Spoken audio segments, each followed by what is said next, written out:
Halo semuanya, perkenalkan nama saya Putri Sintia Wina Gunawan dengan 3 digit NIM terakhir saya 023.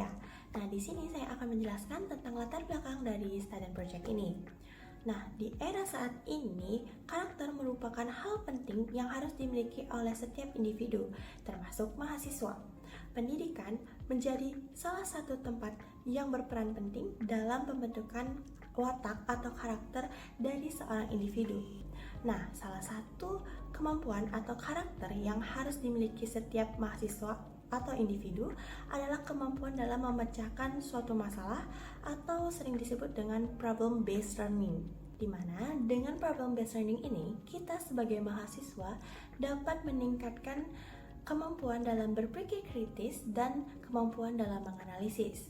Nah, dilihat dari pentingnya penerapan problem-based learning ini dalam kehidupan sehari-hari, kita berharap dengan Student Project ini akan menambah wawasan kalian tentang efektivitas penerapan problem-based learning dalam kehidupan sehari-hari.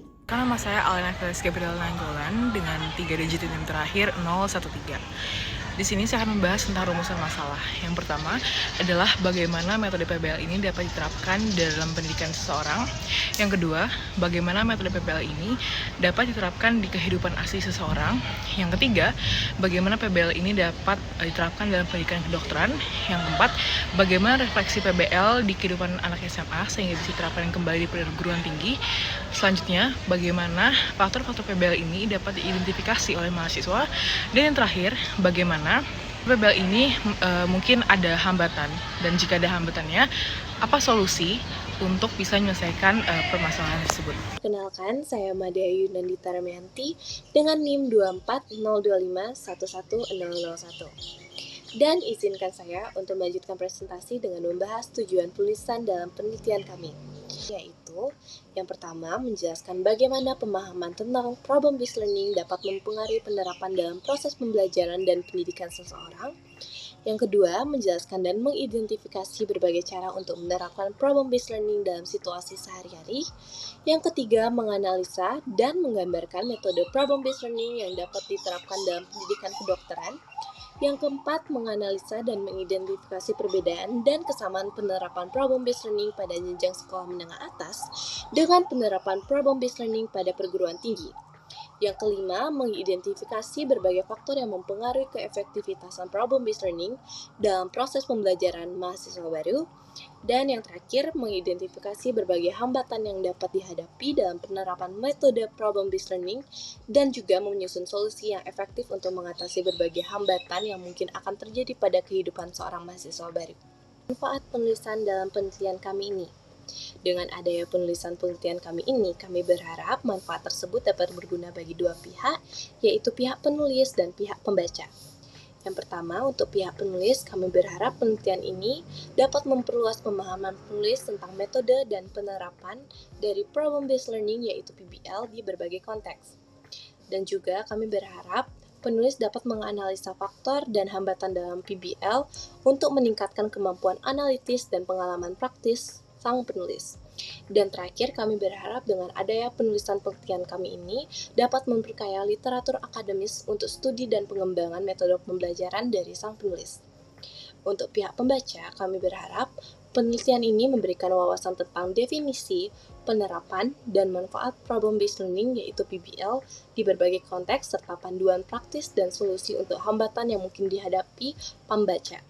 Dan terakhir, kami berharap penulisan ini dapat berguna bagi pembaca akan memahami cara mengoptimalkan PBL dalam pembelajaran sehari-hari dan akademis.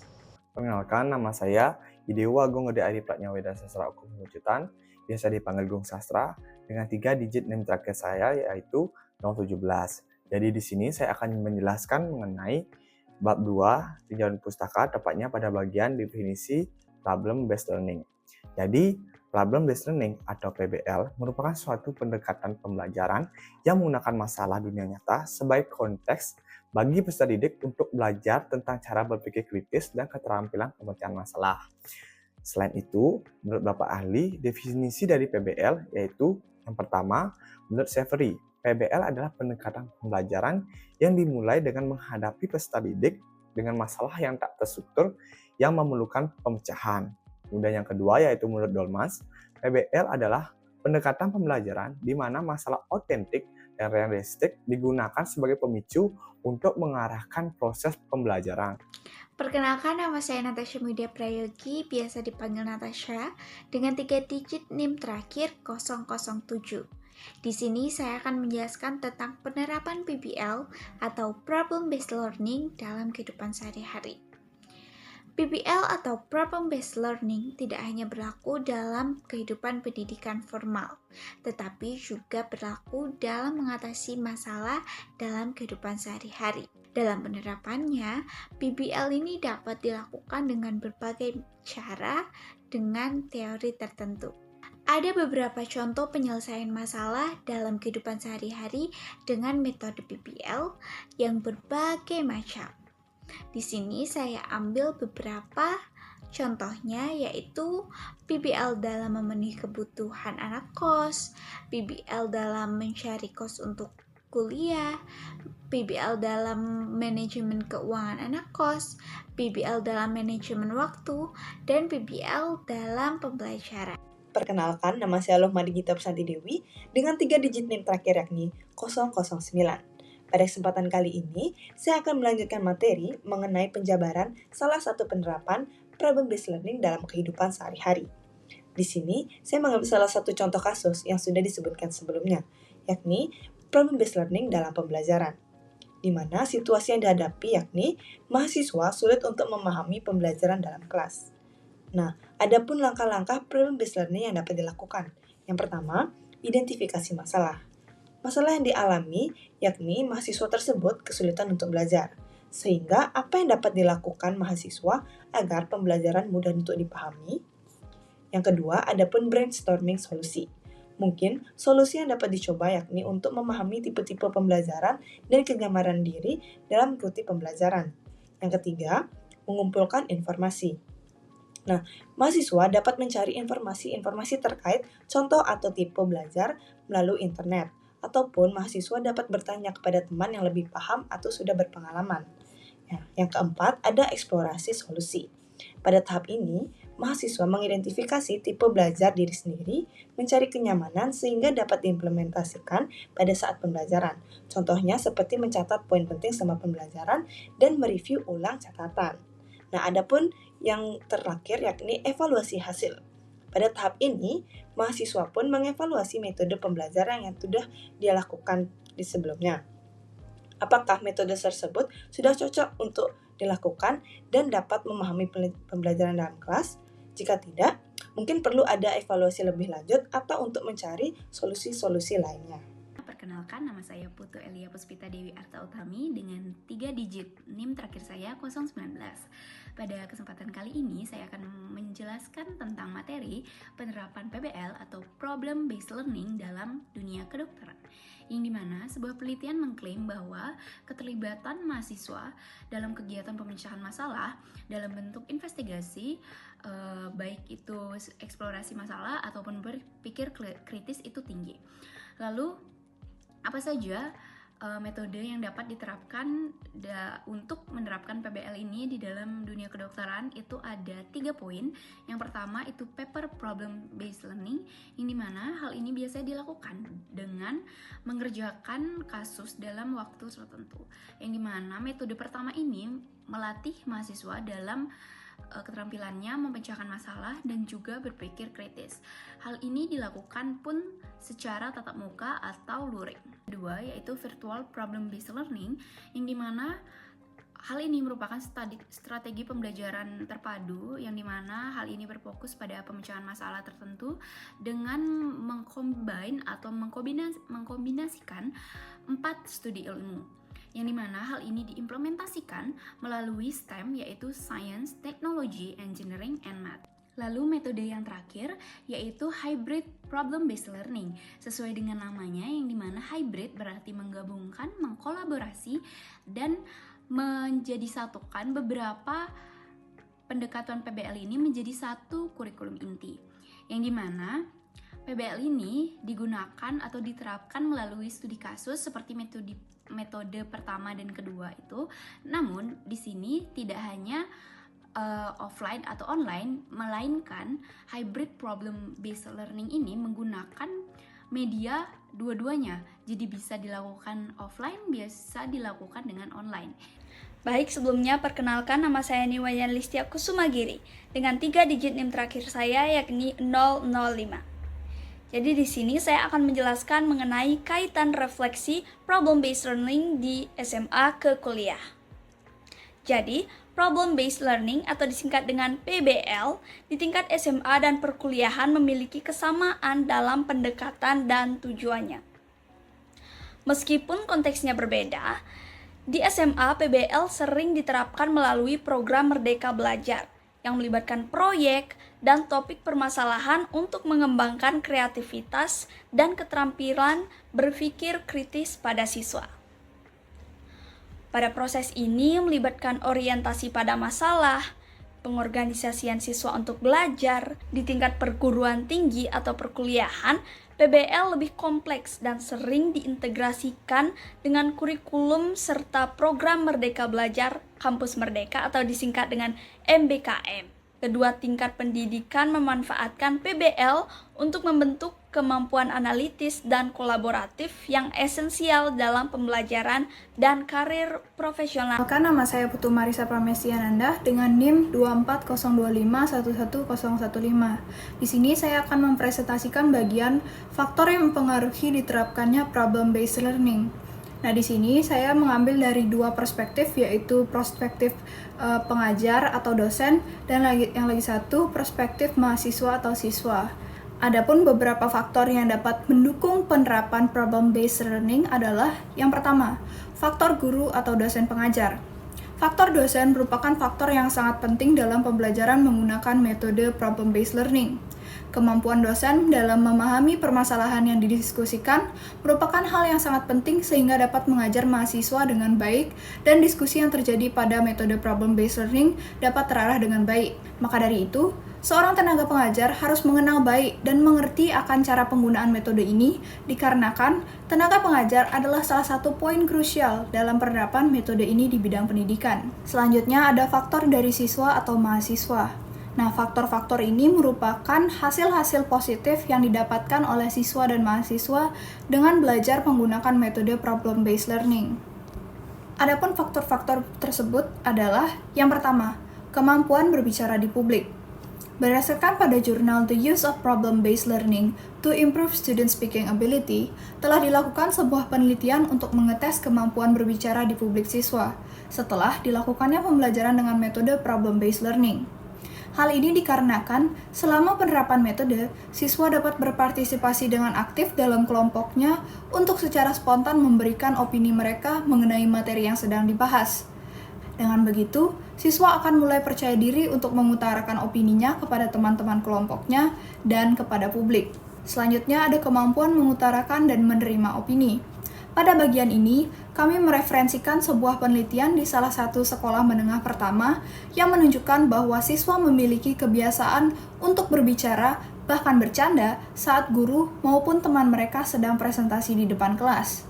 Penelitian ini memilih untuk menerapkan problem-based learning dan menemukan bahwa setelah diterapkannya metode tersebut, siswa lebih menangkap materi yang diterangkan dan tidak merasa bosan saat mengerjakan tugas. Terakhir adalah kemampuan pemahaman jangka panjang. Sebuah penelitian telah dilaksanakan untuk membandingkan performa siswa dalam mengingat materi yang telah mereka pelajari. Sebagian siswa belajar dengan menggunakan metode problem-based learning dan sebagian lagi tidak. Siswa diuji dengan jangka waktu yang panjang dengan mengerjakan beberapa tes dalam waktu yang berbeda-beda. Hasil menunjukkan bahwa siswa yang belajar menggunakan metode problem-based learning memiliki akumulasi nilai yang lebih baik daripada siswa yang tidak menggunakan metode ini.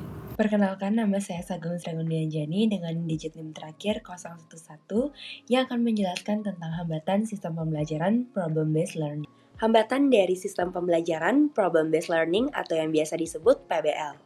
Yang pertama adalah kurangnya konsentrasi peserta didik. Nah, konsentrasi peserta didik selama proses pembelajaran, di mana sebagian dari mereka terlihat bermain game atau mengerjakan tugas di luar pembelajaran. Biasanya, peserta didik juga cenderung pasif dalam mengajukan solusi terhadap permasalahan yang didiskusikan. Selanjutnya yang kedua adalah peserta didik kehilangan role model. Ketika peran tradisional guru digantikan oleh fasilitator, akan sulit bagi peserta didik untuk memilih panutan dalam proses pembelajaran. Yang ketiga adalah ketidaknyamanan dalam bekerja sama. Peserta didik dan juga fasilitator yang terbiasa bekerja secara mandiri mungkin akan merasa cemas atau kesulitan ketika dihadapi harus berkolaborasi dengan rekan-rekan mereka dalam tim. Yang keempat adalah persepsi tentang pencapaian pribadi.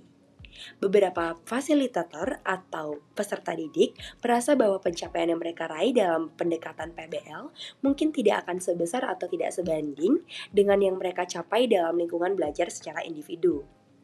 Yang kelima adalah beban kerja yang meningkat. Diperlukan waktu lebih banyak bagi fasilitator untuk melakukan perencanaan pembelajaran yang bersifat partisipatif serta melibatkan refleksi antar rekan sejawat. Yang keenam adalah PBL menciptakan individualisme. Hal ini dapat diperburuk bagi peserta didik yang tidak mampu membagikan pengetahuan yang diperolehnya dan ketika terdapat perbedaan partisipasi peserta didik dalam pembelajaran yang kolaboratif. Selanjutnya adalah banyak memakan waktu.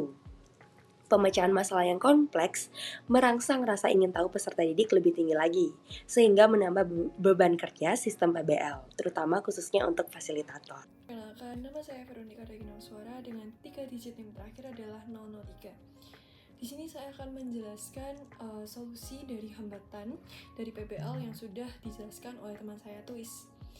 Yang pertama adalah pengajaran yang lebih interaktif. Nah, ini adalah pembimbing membuat adanya pembelajaran yang lebih menarik dengan menggunakan teknologi seperti simulasi ataupun game edukasi supaya meningkatkan fokus dari peserta didik. Yang kedua adalah fasilitator berperan sebagai model. Nah, ini fasilitator dapat secara aktif berperan sebagai model dan menunjukkan sikap dan perilaku yang ingin ditanamkan. Dan ini bisa menunjukkan tokoh-tokoh inspiratif dari bidang terkait selama sesi pembelajaran. Yang ketiga adalah pelatihan keterampilan kolaboratif. Nah, fasilitator dapat mengadakan pelatihan keterampilan kolaboratif sebelum dimulainya PBL. Yang keempat adalah memberikan umpan balik. Nah, fasilitator harus memberikan umpan balik yang konstruktif dan berfokus pada kemajuan individu serta kontribusi mereka terhadap kelompok. Yang kelima adalah memanfaatkan sumber daya. Nah, pembimbing dapat memanfaatkan sumber daya yang sudah ada seperti modul PBL dan melakukan kolaborasi dengan sesama pembimbing untuk berbagi tugas dan sumber daya. Yang keenam adalah mendorong adanya kolaborasi. Nah, pembimbing perlu memastikan adanya struktur yang mendukung kerja kelompok dan memastikan bahwa semua peserta didik memiliki kesempatan yang bersama untuk berbagi informasi. Dan ini juga meningkatkan rasa kepercayaan diri peserta didik dan juga mengurangi sikap individualisme. Yang ketujuh yang terakhir adalah proyek yang terstruktur. Nah, ini pembimbing dapat merancang proyek yang terstruktur dengan baik dan memiliki deadline yang jelas, dan juga pembimbing dapat memberikan panduan yang jelas serta bantuan tambahan saat diperlukan untuk memastikan peserta didik dapat menyelesaikan tugas tepat waktu. Kenalkan, nama saya Gusti Ayu Ketut Chandra Dewi Sri Rahayu dengan akhiran NIM 021. Di sini saya akan menjelaskan kesimpulan dari student project kali ini. Nah, problem-based learning adalah mekanisme pembelajaran yang memungkinkan siswa memecahkan masalah nyata secara mandiri ataupun berkolaborasi. Nah, PBL dimaksudkan untuk meningkatkan kemampuan critical thinking dan bekerja sama dalam tim, dengan mendorong mereka menjadi pelajar yang aktif, mengumpulkan informasi dari berbagai sumber, dan mengaitkannya dengan pengetahuan yang sudah dimiliki sebelumnya. Nah, salah satu kelebihan PBL ialah membantu siswa mempersiapkan diri untuk situasi dunia nyata, terutama salah satunya yaitu bidang kita, yaitu bidang kedokteran. Dalam pendidikan kedokteran, PBL memungkinkan siswa menganalisis kasus klinis yang sebanding dengan masalah yang akan mereka hadapi di praktek medis ke depannya. Nah, tetapi terdapat beberapa hambatan dalam problem-based learning ini. Secara keseluruhan, PBL adalah mekanisme yang sangat baik untuk membangun keterampilan interpersonal serta mempersiapkan siswa untuk dunia kerja yang dinamis ke depannya. Dalam aspek problem-based learning, sepertinya memerlukan fokus ke literatur yang relevan dan teknologi pendukung untuk membantu penelitian. Di samping itu, memperkuat keterampilan fasilitator juga penting agar dapat membimbing siswa dengan lebih baik dan memungkinkan siswa untuk belajar secara mandiri.